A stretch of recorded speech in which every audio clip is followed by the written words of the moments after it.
You take drugs, Danny? Every day. Good. And we're the Game Grumps!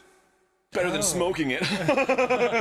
Wait, why? Because it was vapors. I gotcha. It was a pot joke. That That was a marijuana joke. have And why would you want a marijuana? nice. I have never gone to any of the smoke, like the vapor bars in LA, but I see them everywhere. For Rizzle. Well, I quit before I moved out here, Oh. which is a shame because smoking weed is very easy in Los Angeles. Oh yeah. Totally. It is everywhere and practically legal. I mean, I've never done it. Well, it is legal. It's legal under certain circumstances. Yeah, it's decriminalized. You can get a license. Yes. You can have a license to weed. Yeah, which is funny because my friends who have gotten it have told me how easy it is to get that license. Yeah. It's hilarious. Oh yeah. Like, you basically just go in, and there's a doctor there, and he's like, do you have any of these things? And you just click yes to one of them. He's like, all right, here's your weed. Congratulations. Here's your card, I guess. You win. Yeah. It's like, doctor, I have anxiety. You know, that thing everyone in the world has. Okay, here's some weed. Yep. Take all the drugs. Would you like some crack cocaine Yes. too? I probably should not be selling you this. That was irresponsible of me. But, you know what? Whoa. Yeah. I'm the doctor here, so I'll decide. Did I tell you how I lost a year of my life playing Morrowind? No, you did not.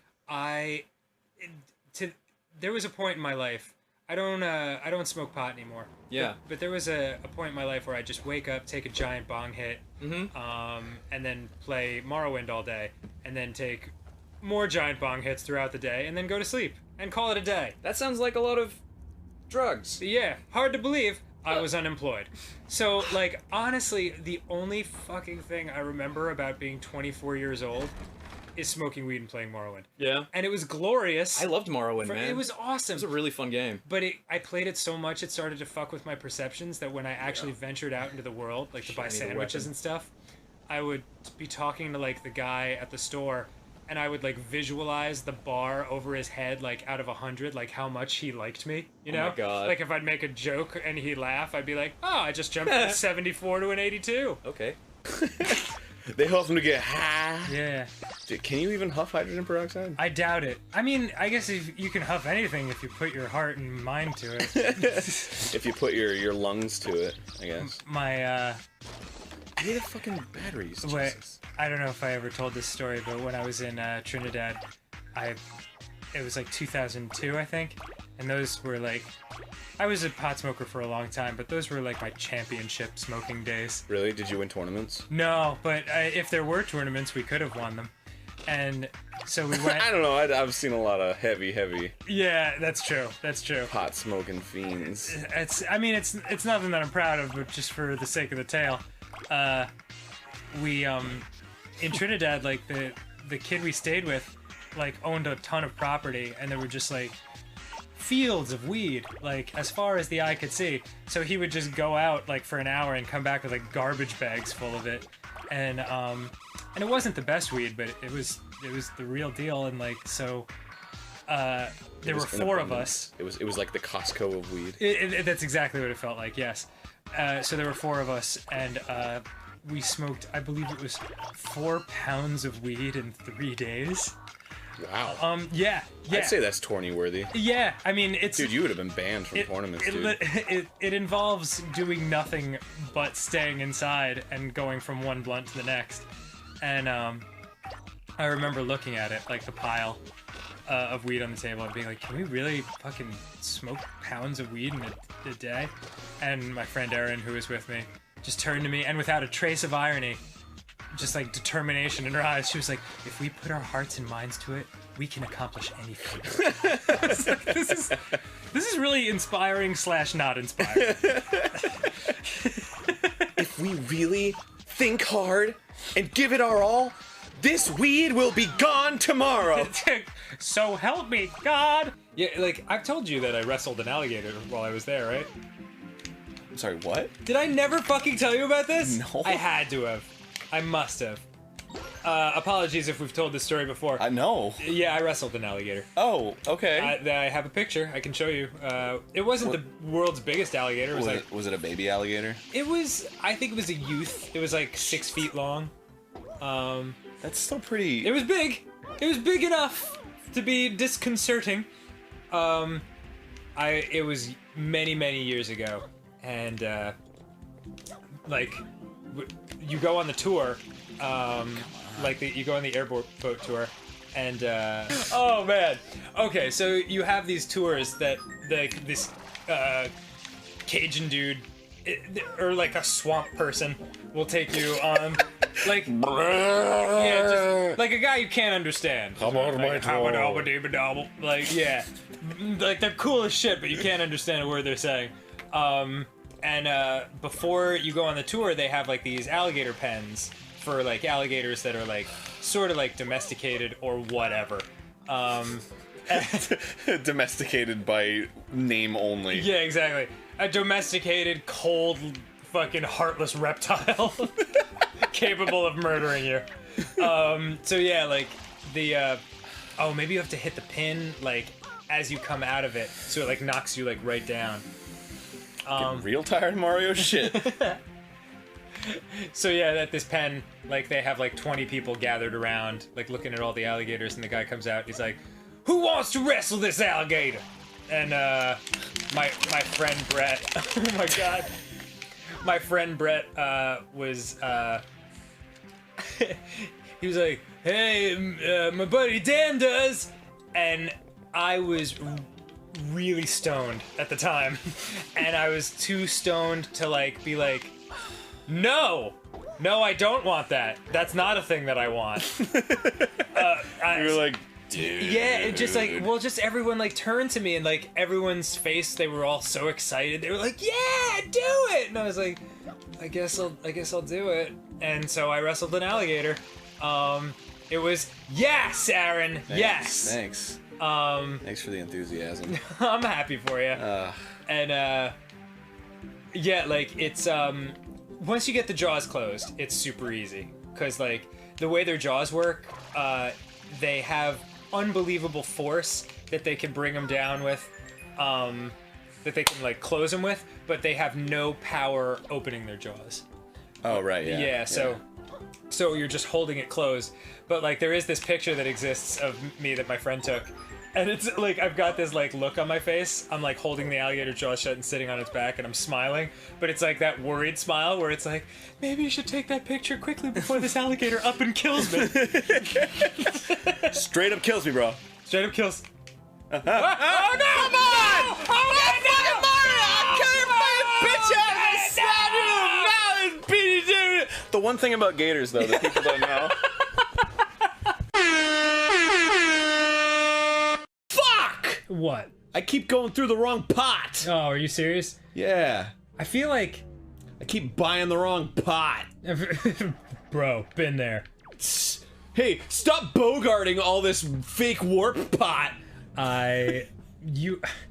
Do you get my pot reference? I do. I understand terms. You are clearly a man who's done a lot of drugs in his life. I've learned them by proxy. For example, In my early roach. Yo, pass the roach. Stop. Roach refers to a mostly like it's just the end of a joint. It's like when there's only like a very little bit left. Hey, I love joints. I go there all the time with my girls. Okay, Aaron, seriously. This is a hoppin' joint. You're like a dad that has no kids. Oh, there it is, a ghost ship chart. I Oh, found you it. did it. Okay, Yeah, great yeah. job, great job. Let's get on that ship. All right, I'm gonna do it. But first, I'm gonna get captured by the floor master. To get grabbed by my head and thrown into a floor. No worries, no worries. Perfect. I just come out and I'm like completely floppy and dead because my neck is snapped. You come out and you're like nude. You're like, whoa, floor master. Inappropriate. But hey, I'm not complaining. I'm not gonna look this gift horse in the cock. Oh shit! Oh man. So yeah, I was gonna tell a quick story that you reminded me of from last time, because What's that? well, that was the second time in my life. Well, I am dead. Yay! the story I told in yesterday's episode was the second time I was face to face with a bunch of cops with a blunt hidden in my sock. Right. I was not a smart fucking 24-year-old. Right. I was stupid. Right. I'm not advocating the use of marijuana. I'm not against it. I'm not for it. Blah blah blah. Right. But I was super for it Right. when I was 24, and it almost got me into a lot of trouble. It could have been Right. way worse than it was. Right. So anyway, I'm an idiot stoner. I'm moving to Philadelphia, and I've got this couch. My friend's got this couch in Washington, D.C., so I have to transfer it from D.C. to Philly. This will require the use of a U-Haul truck, which I've never driven before. Okay. Also, I'm really high. Really high. So, I rent the U-Haul truck. Why are you moving while you're high? Because I did everything while I was high. I was high literally morning till night for 5 or 6 years. Doesn't that make you, like, what's it called? Stupid. Functioning... A functioning, like a functional alcoholic, but like the weed version. Yeah. Yeah, I was certainly that. Because, I mean, it just becomes the new normal. Right. Yeah, you just feel kind of silly all the time. But again, the cool part about quitting a couple of years ago was that after like 3 really shitty weeks where I was like, God, I feel like garbage all the time, just being sober became the new normal. And so you don't miss weed at all, and it's way cheaper. Like, way cheaper, and you can finish sentences and people respect you more, blah blah blah. So, but at the time that was not the case. So I'm trying to drive this U-Haul truck, and I can't really get the hang of it because there's no rear view mirror in U-Haul trucks other than the side mirrors, and I don't really use side mirrors that much. I'm very dependent on the central rear view mirror more so. So this was. Should I ask why you're repeatedly ramming yourself into a purple and yellow I thought I teddy could bear? move him with sheer momentum. With cut? Yeah.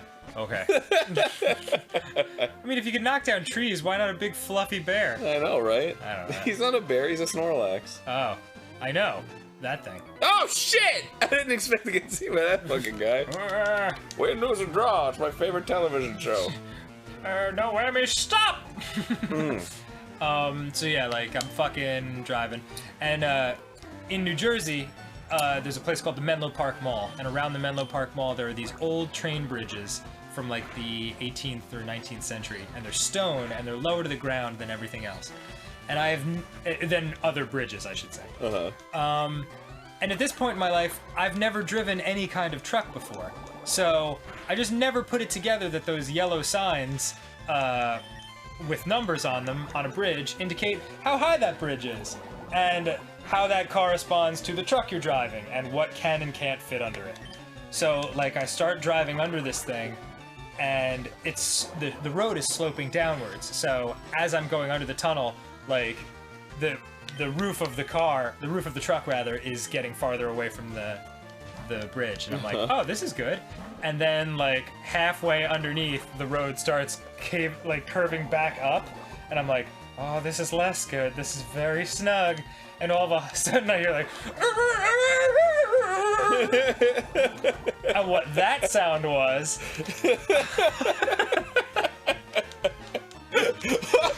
was a puppy dog trapped in the back. And he just wanted a little bit of love. The end.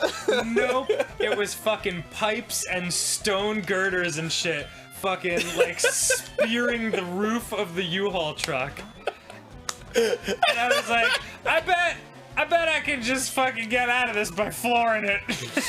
And so, like, I floor it, and it's like, for some reason that sound effect is so funny. It was not funny at the time. And so, picture this. I have now fused the top of my U-Haul truck into the ceiling of this tunnel. It is a two-way tunnel, but one lane each way. So there's cars coming at me going to the left, and there's cars stuck behind me who can't do anything. And they have nowhere to go. It's in a tunnel, like, there's no way out. So it's December, it's like frigid temperatures. I run outside into the tunnel, fucking, I stop the oncoming traffic with my hand, and then I run around to the back of the truck and like help the people around the people who are stuck behind me get around. And then I tell those people to stop once enough have gone around. I run back and let the first people through, and I do this back and forth for like half an hour until somebody calls the cops and is like, oh, this kid needs help. And like people were, like some were pissed, of course, but other people just like felt so sorry for him because I must have been like freezing, like my hands were purple, and like fucking these, like one couple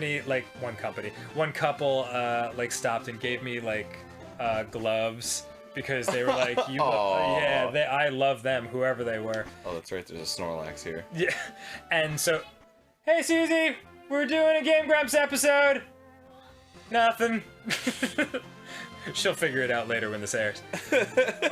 So yeah, like, and that's how it went until the cops arrived, and then like they gave me so much shit that like I'm in the back of the cop car, and they're like, you know, cops. I have plenty of cops who are friends now, and they just like to do this. Like they're talking over the radio, and they're like, yeah, Einstein over here thought he could get the truck onto the bridge, and I'm like, I swear to God, if I wasn't on drugs right now, with more drugs on my person, I would give you some back chat. I would write a strongly worded letter to your superior. Einstein here. Oh yeah, but even the cops, like, because at the time, like, cops just did not like me because of the way I looked. Like, I mean, like, I have kind of long hair now, but I had really long hair back then. Like, center of the back long. It was like full-on Def Leppard situation. And I looked like your typical, like, whatever the antithesis of a cop is. That's how I looked. So they were not fans of me. But, the antithesis of a cop. yeah, like a not cop. And so, but eventually, like, after talking to me long enough, they could tell that I wasn't gonna be a dick or whatever, and then they dropped me off at a Dunkin' Donuts, and they were like, you alright? You gonna be alright getting home? And I was like, yes, I'll be fine, thank you. And my friend came and picked me up, and then my mom came afterwards, and then my mom put her hand on my shoulder, and I started crying. Next time on Game Grumps! Yeah! Oh god. That's a great story. Oh, it's so sad. I'm sorry that happened to you. Einstein over here. On the good side, Yeah. I just taught Beedrill Cut, just went through a tree, and now I'm in the fucking Broom City gym. Yeah! So, woo! Oh wait, one last thing. They had to laser cut the roof off of the U-Haul truck to get it out. Next time on Game Grumps! Yeah! I'm an idiot. Have you ever had cookie butter? What is that? It's peanut butter, but instead of made with peanuts, it's made with fucking cookies. It's ridiculous. No, it's true! When I was a smoker of pot, I would occasionally cook marijuana, and that was like, you'd cook it into butter and then make like weed cookies or weed brownies, and those were fucking delicious, and then you'd get stupid high. Yeah. Was there a point to this? I can't remember, but I ate 39 of them in 3 days. What? Well, yeah, I made myself a giant tray of brownies, like 40 of them, and I remember my friend had one, and then he left. And then I was like, well, I guess I'll eat one. But then when you get high, you get the munchies, and then you eat another pot brownie, and then you get super high, and then you get the munchies again, and then you eat another brownie and you get high again. So I just sat there and ate brownies like it was a fucking thing to do for like 3 days. It was terrible. That's awesome, man. I did nothing. I tried to play Morrowind, and I couldn't. I'm still hung up on the fact that your friend ate one and then left. Oh, yeah. Like, he's just like... He's like, well, time to go out into the world. Well, because, like, different... Silently leaves. He was a much heavier pot smoker at that time than I was, and, like, you... Well, maybe he should have lost weight. For those who couldn't hear that, we just executed the world's worst high five. Yeah, because you build up a tolerance to it, so, like, at different points in your, like, smoking career, you'll, like, get really high, and then kind of just... Because if... I don't know if I should be explaining this. This is weird. No, go ahead. Okay. Because you've never smoked, right? I've never, ever touched a weed. Right, okay. You've never smoked a Weedle. And so, like, the, God, that was a Ross statement. I apologize. what was I gonna say? Oh yeah, so like when you start smoking weed, everything seems very like new and interesting, and you're like, oh, this is awesome. But like when you do it enough, it starts affecting you less, and things just kind of feel slow and stupid. At least that's how it worked for me. I'm sure everyone like responds differently. Right. But that's it. So I guess I was at a time, but like eating weed is different than smoking it. Like Okay. it's a different sensation. Right. Because like eating it, like when you smoke it, like you sort of like get that feeling of like, oh, going up, getting high. It's kind of like getting drunk a little bit. But when you eat it, like you're fine for like 45 minutes, and then you're just blasted out of nowhere. So it's like creeper weed, like sneaks up on you. Interesting. Yeah, it's like it creeps like that little like nerd, like in his like little stance. He's like, I'm gonna get you high at some point in time. And then You won't be ready for it when it happens. It's happening right now! yeah, it's like, oh, you're high. And that's how I was at the time. So I was used to smoking weed, but I wasn't used to eating it. So it hit me really hard. I can't get that high tonight for whatever reason. Maybe you need a doobie, yo! Oh! A doobie. Oh That's my the god. extent of my, like, weed vernacular. Jesus, Aaron. It's like straight out of the 40s. Would you like to smoke a blunt? Yeah. Yeah, you're like the terrible like undercover cop. Hey, who here wants to smoke some drugs? I hear you've got some Mary Jane. Mary Jane. Who's got that sticky icky? Mary Jane's a lady I'd like to take to the smoke zone. Hey!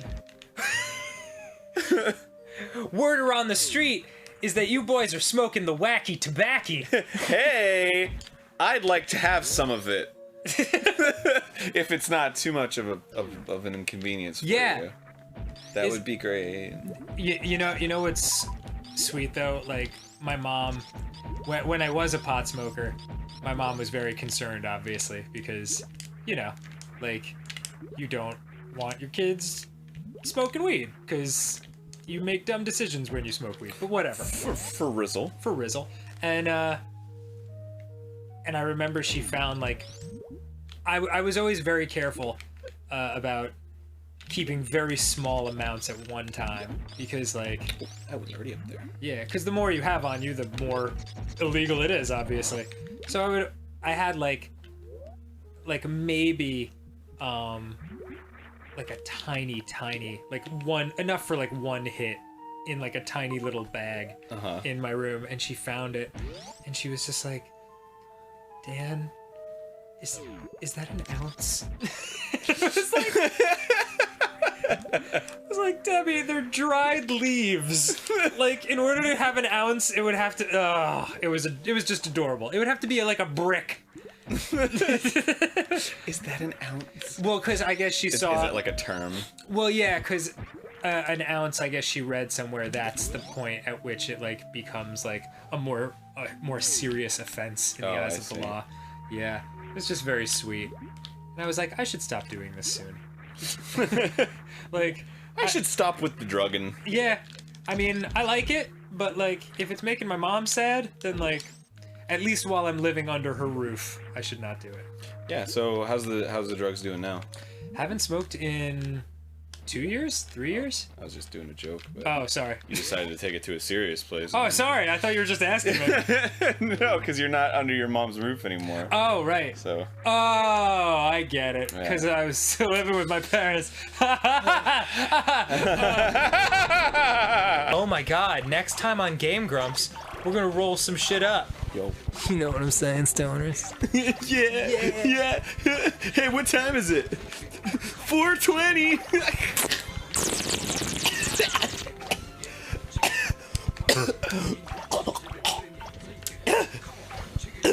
Game Grumps does not advocate drug use. Except when it's really good.